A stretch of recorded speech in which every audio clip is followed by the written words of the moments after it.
જય શ્રી કૃષ્ણ મિત્રો, સનાતની જેની ચેનલમાં આપનું હાર્દિક સ્વાગત છે। મિત્રો, શ્રીમદ ભગવદ્ ગીતાના 1-18 અધ્યાયમાં આપણે 1-10 નંબરના જે અધ્યાય છે તેના આગળના વિડીયોમાં શ્રવણ કર્યું। આજના વિડીયોમાં આપણે જોવાનો છે અધ્યાય નંબર 11।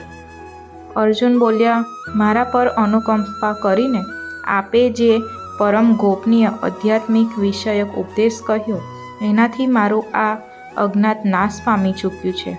કેમ કે હે કમલનયન, મેં આપની પાસેથી ભૂતોની ઉત્પત્તિ અને પ્રલય વિસ્તારપૂર્વક સાંભળ્યા તથા આપનો અવિનાશી મહિમા પણ સાંભળ્યો। હે પરમેશ્વર, આપ પોતાને જેવા કહો છો એ ખરેખર એમ જ છે। છતાં પણ હે પુરુષોત્તમ, આપના જ્ઞાન, ઐશ્વર્ય, શક્તિ, બળ, વીર્ય અને તેજથી યુક્ત ઈશ્વરીય રૂપને હું પ્રત્યક્ષ જોવા માંગુ છું।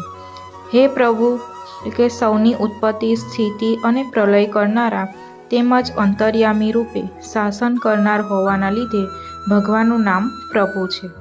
જો મારા વડે આપનું એ રૂપ જોવાનું શક્ય છે એમ આપ માનતા હો તો હે યોગેશ્વર, આપ પોતાના એ અવિનાશી સ્વરૂપનું મને દર્શન કરાવો। શ્રી ભગવાન બોલ્યા, હે પાર્થ, હવે તું મારા સેંકડો હજારો વિવિધ પ્રકારના, વિવિધ રંગી તથા વિવિધ આકૃતિના અલૌકિક રૂપને જો।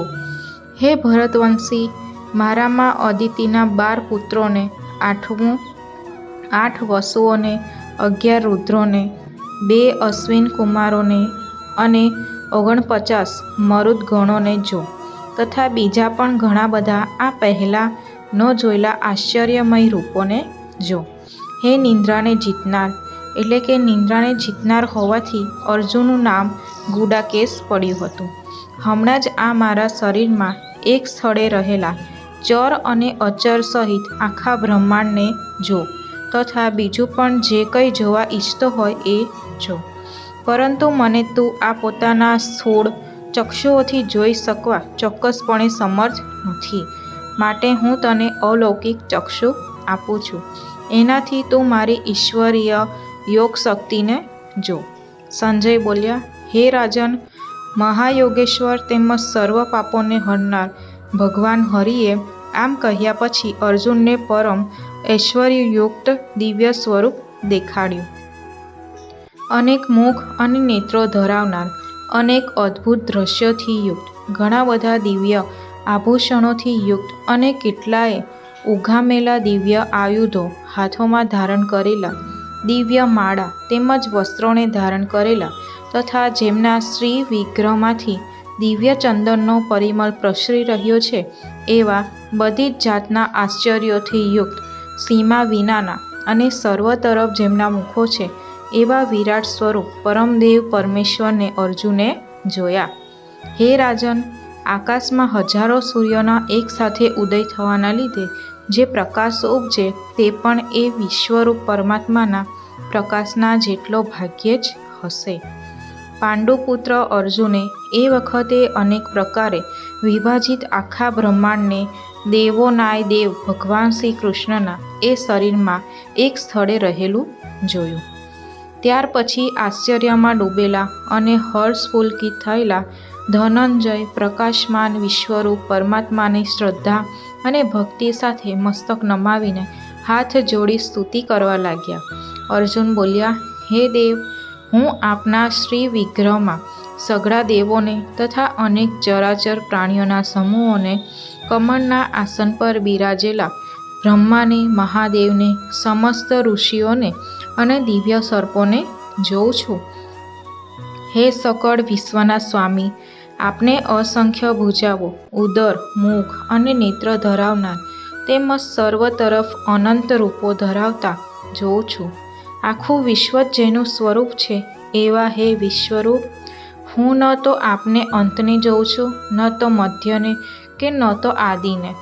આપને હું મુકુટધારી, ગદાધારી અને ચક્રધારી, બધી બાજુએ પ્રકાશમાન તેમજ પુંજ સ્વરૂપ, ધગધગતા અગ્નિ અને સૂર્ય જેવા તેજસ્વી, મુશ્કેલીથી જોઈ શકાય એવા તેમજ બધી બાજુએ અમાપ સ્વરૂપે જોઉં છું। આપ જ જાણવા યોગ્ય પરમ અક્ષર એટલે કે પરમ બ્રહ્મ પરમાત્મા છો. આપ જ આ જગતના પરમ આશ્ચર્ય છો. આપ જ શાશ્વત ધર્મના રક્ષક છો અને આપ જ અવિનાશી સનાતન પુરુષ છો એવો મારો મત છે. આપને આદિ, મધ્ય અને અંત વિનાના અનંત સામર્થ્ય ધરાવનાર, અપાર ભુજા ધરાવતા, ચંદ્ર સૂર્યરૂપી નેત્રો ધરાવતા, પ્રદીપ્ત અગ્નિરૂપી મુખ ધરાવતા અને પોતાનો તેજથી આ બ્રહ્માંડને સંતાપતા જોઉં છું. હે મહાત્મન, સ્વર્ગ અને પૃથ્વીની વચ્ચે આ સંપૂર્ણ આકાશ તથા સઘળી દિશાઓ એકમાત્ર આપનાથી જ વ્યાપેલા છે. તેમજ આપના આ અદ્ભુત અને ભયાવહ રૂપને જોઈને ત્રણેય લોકના ભયના માપ માર્યા કાંપી રહ્યા છે. પહેલા દેવતાઓના સમૂહ આપનામાં પ્રવેશી રહ્યા છે તથા કેટલાક ભયના માર્યા હાથ જોડીને આપના નામ અને ગુણોનું ગાન કરી રહ્યા છે. અને મહર્ષિ તેમજ સિદ્ધોના સમુદાયો કલ્યાણ થાવો એમ કહીને કેટલાયે ઉત્તમ સ્ત્રોતો દ્વારા આપની સ્તુતિ કરી રહ્યા છે. જે 11 રુદ્રો અને 12 આદિત્યો તથા 8 વસુઓ, 12 સાધ્યો, 10 વિશ્વેદેવો, 2 અશ્વિની કુમારો, મરુદગણ અને પિતૃઓનો સમુદાય તથા ગંધર્વ, યક્ષ, રાક્ષસ અને સિદ્ધોના સમુદાયો છે એ બધાય છક થઈને આપને જોઈ રહ્યા છે. હે મહાબાહો, આપના ઘણા મુખ અને નયનોથી યુક્ત, ઘણા હાથ, જંગા અને ચરણ ધરાવતા, અનેક ઉદરો ધરાવતા અને ઘણી બધી દાઢોને કારણે અત્યંત વિકરાળ મહાન રૂપને જોઈને બધા લોકો વ્યાકુળ થઈ રહ્યા છે. તેમજ હું પણ વ્યાકુળ થઈ રહ્યો છું. કેમ કે હે વિષ્ણુ ભગવાન, ગગનચુંબી, દેદીપ્યમાન, અનેક વર્ણોથી યુક્ત તથા ફાડેલા મુખ અને પ્રકાશમાન વિશાળ નેત્રો ધરાવતા આપને જોઈને ડરેલા અંતઃકરણનો હું ધીરજ કે શાંતિ નથી પામતો. તીણી દાઢોના લીધે વિકરાળ અને પ્રલયકાળના અગ્નિ જેવા પ્રજ્વળેલા આપના મુખોને જોઈને હું દિશાઓને નથી ઓળખી શકતો અને સુખ પણ નથી પામી શકતો. માટે હે દેવોના સ્વામી, હે જગતના આધાર, આપ પ્રસન્ન થાઓ. ધૃતરાષ્ટ્રના પેલા બધા જ પુત્રો રાજાઓના સમૂહ સમેત આપનામાં પ્રવેશી રહ્યા છે અને પિતામહ ભીષ્મ, દ્રોણાચાર્ય તથા પેલો કર્ણ અને આપના પક્ષના પણ મુખ્ય યોદ્ધાઓ સામેત એક તીણી દાઢોને લીધે વિકરાળ આપના ભયાવહ મુખોમાં ઘણા વેગથી દોડીને પ્રવેશી રહ્યા છે. અને કેટલાક તો ભૂકો થયેલા માથા સહિત આપના દાંતોની વચ્ચે ભીસાયેલા દેખાઈ રહ્યા છે. જેમ નદીઓના અનેક જળ પ્રવાહો સહજ રીતે સાગર તરફ દોડે છે, એટલે કે સાગરમાં સમાઈ જાય છે, એ જ રીતે નરલોકના શ્રેષ્ઠ શૂરવીરો પણ આપના પ્રજ્વળતા મુખોમાં પ્રવેશી રહ્યા છે, એટલે કે આપનામાં લીન થઈ રહ્યા છે. જેમ પતંગિયા મોહને વશ થઈ નષ્ટ થવા માટે પ્રજ્વલિત અગ્નિમાં ઘણા વેગથી ઉડતા ઉડતા જાતે જ પ્રવેશતા હોય છે, એમ જ આ સર્વે પણ પોતાના નાશના માટે આપના મુખોમાં અતિ વેગથી જાતે જ પ્રવેશી રહ્યા છે. આપ એ સમસ્ત લોકોને પ્રજ્વળતા મુખો દ્વારા કોળીઓ કરતા ચારે કોરથી વારંવાર ચાટી રહ્યા છો. હે વિષ્ણુ, આપનો ઉગ્ર પ્રકાશ સકળ બ્રહ્માંડને તેજથી ભરી દઈને સંતાપી રહ્યો છે. મને જણાવો કે ઉગ્ર રૂપધારી આપ કોણ છો? હે દેવાદિદેવ, આપને નમસ્કાર કરું છું. આપ પ્રસન્ન થાઓ. આદિપુરુષ, આપને હું વિશેષ રૂપે ઓળખવા માંગુ છું, કેમ કે હું આપની પ્રવૃત્તિને નથી સમજી શકતો. શ્રી ભગવાન બોલ્યા, હું લોકોને સંહાર કરનાર વધી ગયેલો મહાકાળ છું. અત્યારે આ લોકોનો સંહાર કરવા માટે પ્રવૃત્ત થયો છું. માટે જે પ્રતિપક્ષીઓની સેનામાં રહેલા યોદ્ધાઓ છે એ બધા તારા વિના પણ નથી રહેવાના. એટલે કે તું યુદ્ધ નહીં કરે તો પણ આ સર્વનો નાશ તો થવાનો જ છે. માટે તું ઊભો થા, યશ મેળવ અને શત્રુઓને જીતીને ધન ધાન્યથી સમૃદ્ધ રાજ્યને ભોગવ. આ સર્વે શૂરવીરો પહેલેથી જ મારા વડે હણાયેલા છે. હે સવ્યસાચી એટલે કે ડાબા હાથે પણ બાણ છોડવાનો અભ્યાસ હોવાના લીધે અર્જુનનું સવ્યસાચી નામ પડ્યું હતું. અર્જુન 2 હાથે ઝડપથી બાણ છોડી શકતા હતા માટે તું તો કેવળ નિમિત્ત માત્ર થા. દ્રોણાચાર્ય, ભીષ્મ પિતામહ, જયદ્રથ, કર્ણ તથા બીજા પણ ઘણા બધા મારા વડે હણાયેલા શૂરવીર યોદ્ધાઓને તું હણ. ભય રાખીશ માં. ચોક્કસ તું યુદ્ધમાં વેરીઓને જીતીશ માટે યુદ્ધ કર. સંજય બોલ્યા. શ્રીહરિ કેશવના આ વચનને સાંભળીને કિરીટી અર્જુન હાથ જોડી થરથર કંપતા નમસ્કાર કરીને ફરીથી ઘણા બીતા પ્રણામ કરીને ભગવાન શ્રી કૃષ્ણની ગદગદ વાણીથી સ્તુતિ કરવા લાગ્યા. અર્જુન ફરીથી બોલ્યા, હે અંતર્યામી, એ યોગ્ય જ છે કે આપના નામ, ગુણ અને પ્રભાવના કીર્તનથી વિશ્વ ઘણું હરખાઈ રહ્યું છે અને પ્રમ વિહવળ પણ થઈ રહ્યું છે. તેમજ ભય પામેલા રાક્ષસો આમ તેમ નાસી રહ્યા છે તથા સર્વે સિદ્ધ ગુણોના સમૂહ નમસ્કાર કરી રહ્યા છે. હે મહાત્મન, બ્રહ્માના પણ આદિ કરતા અને સૌથી મોટા આપને તેઓ કેમ ન નમે? કેમ કે હે અનંત, હે દેવતાઓના ઈશ, હે વિશ્વના પરમાધાર, જે સત, અસત અને એ બેથી પર અક્ષર એટલે કે સચ્ચિદાનંદ બ્રહ્મ છે, એ આપ છો. આપ આદિદેવ અને સનાતન પુરુષ છો. આપ આ જગતના પરમ આશ્ચર્ય, જાણનાર, જાણવા યોગ્ય અને પરમ ધામ છો. હે અનંત રૂપ, આપનાથી આ આખું વિશ્વ વ્યાપેલું એટલે કે પરિપૂર્ણ છે. આપ વાયુ, યમ, અગ્નિ, વરુણ, ચંદ્રમા અને પ્રજાના સ્વામી બ્રહ્મા છો તથા બ્રહ્માના પણ પિતા છો. આપને વારંવાર નમસ્કાર, હજારો વાર નમસ્કાર તથા ફરી પાછા એથી પણ વધારે વાર નમસ્કાર. હે અનંત સામર્થ્ય ધરાવનાર, આપને આગળથી તેમજ પાછળથી પણ નમસ્કાર. હે સર્વના આત્મા, આપને બધી જ બાજુથી નમસ્કાર કરું છું. કેમ કે અનંત પરાક્રમી આપ આખા બ્રહ્માંડને વ્યાપીને રહેલા છો માટે આપ જ સર્વરૂપ છો. આપના આ પ્રભાવને નહીં જાણતા તમે મારા સખા છો એમ માનીને પ્રેમથી કે પ્રમાદથી પણ મેં હે કૃષ્ણ, હે યાદવ, હે સખા એ પ્રમાણે જે કંઈ વગર વિચારે અવગાહનપૂર્વક કહ્યું છે.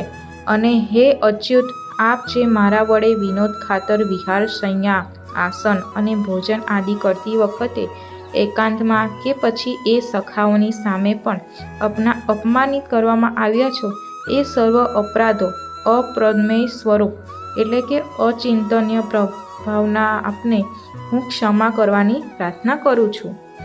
આપ આ ચરાચર જગતના પિતા, સૌથી મોટા ગુરુ અને ઘણા પૂજનીય છો.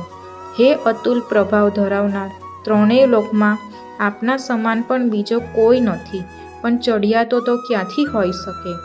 માટે હે પ્રભુ, હું શરીરના સારી પેઠે ચરણોમાં નિવેદિત કરીને પ્રણામ કરીને સ્તુતિને યોગ્ય આપ ઈશ્વરને પ્રસન્ન થવા માટે પ્રાર્થું છું. હે દેવ, પિતા જેમ પુત્રના, સખા જેમ સખાના અને પતિ જેમ પ્રિયતમ પત્નીના અપરાધોને સહી લે છે, એમ જ આપ પણ મારા અપરાધ સહી લેવા યોગ્ય છો. હું પહેલાં ન જોયેલા આપના આ આશ્ચર્યમય રૂપને જોઈને હરખાઈ પણ રહ્યો છું અને મારું મન પણ ભયને લીધે ઘણું વ્યાકુળ પણ થઈ રહ્યું છે. માટે આપ પોતાનું પેલું ચતુર્ભુજ વિષ્ણુ રૂપ જ મને દર્શાવો. હે દેવેશ, હે જગત વિનાશ, પ્રસન્ન થાઓ. હું એવા જ આપને મુકટધારી તથા ગદા અને ચક્ર હાથમાં ધારણ કરેલા જોવા ઈચ્છું છું. માટે હે વિશ્વરૂપ, હે હાજર હાથવાળા, આપ એ ચતુર્ભુજ રૂપે પ્રગટ થાઓ. શ્રી ભગવાન બોલ્યા, હે અર્જુન, તારા પર અનુકંપા કરીને મેં પોતાની યોગ શક્તિના પ્રભાવે આ મારું ઉત્કૃષ્ટ, તેજોમય, સર્વનું આદિ અને અસીમ વિરાટ રૂપ તને દર્શાવ્યું છે, જેને તારા સિવાય બીજા કોઈએ પહેલાં નહોતું જોયું. હે કુરુવંશીઓમાં શ્રેષ્ઠ વીર, મનુષ્ય લોકમાં આવો વિશ્વરૂપધારી હું તારા સિવાય બીજા કોઈનાથી ન તો વેદ અને યજ્ઞોના અધ્યયનથી જોઈ શકાઉં છું, ન દાનથી જોઈ શકાઉં છું, ન શાસ્ત્ર વિહિત કર્મોથી જોઈ શકાઉં છું, ન અકરા તપોથી જોઈ શકાઉં છું. મારા આવા આ વિકરાળ રૂપને જોઈને તને વ્યાકુળતા ન થાય અને મૂઢભાવ પણ ન થાય. તું નિર્ભય અને પ્રસન્નમય થઈને એ જ મારા આ શંખ, ચક્ર, ગદા, પદ્મધારી ચતુર્ભુજ રૂપને ફરીથી જો. સંજય બોલ્યા, હે રાજન, વાસુદેવ હરિએ અર્જુનને આ પ્રમાણે કહીને પાછું એવું જ પોતાનું ચતુર્ભુજ રૂપ દર્શાવ્યું અને પછી સૌમ્ય મૂર્તિ થઈને આ ભય પામેલા અર્જુનને મહાત્મા શ્રી કૃષ્ણે ધીરજ આપી. અર્જુન બોલ્યા, હે જનાર્દન, આપના આ પરમ શાંત મનુષ્યને જોઈને હવે હું સ્થિરચિત્ત થઈ ગયો છું અને પોતાની સ્વાભાવિક સ્થિતિને પામી ચૂક્યો છું. શ્રી કૃષ્ણ ભગવાન બોલ્યા, મારું જે ચતુર્ભુજ રૂપ તે જોયું છે એ સુદુર્દર્શ છે, એટલે કે એના દર્શન થવા ઘણા દુર્લભ છે. દેવતાઓ પણ સદા આ રૂપના દર્શનથી ખેવના રાખ્યા કરે છે. જેવો તે મને જોયો છે એવો ચતુર્ભુજ રૂપધારી હું ન તો વેદોથી જોઈ શકાઉં છું, ન તપથી જોઈ શકાઉં છું, ન દાનથી જોઈ શકાઉં છું કે ન યજ્ઞથી જોઈ શકાઉં છું. પરંતુ હે પરંતપ અર્જુન, અનન્ય ભક્તિ દ્વારા આવો ચતુર્ભુજ રૂપધારી હું પ્રત્યક્ષ દેખાવા માટે, તત્વથી જાણવા માટે તથા પ્રવેશ કરવા એટલે કે એકાત્મ ભાવે પ્રાપ્ત થવા માટે પણ શક્ય છું. હે પાંડુપુત્ર, જે કેવળ મારે જ ખાતર સઘળા કર્તવ્ય કર્મોને કરનારો છે, માટે પરાયણ છે, મારો ભક્ત છે, આસક્તિ વિનાનો છે અને સર્વ પ્રાણીઓ પ્રત્યે વેરભાવથી સહિત એટલે કે સર્વત્ર ભગવત બુદ્ધિ થઈ જણાવવાને લીધે એ માણસનો અતિ અપરાધ કરનારાઓમાં પણ વેરભાવ નથી હોતો, પછી બીજામાં તો કહેવાનું જ શું હોય. એ અનન્યયુક્ત ભક્તિયુક્ત માણસ મને જ પામે છે. વિશ્વરૂપ દર્શન યોગ નામનો 11મો અધ્યાય સમાપ્ત.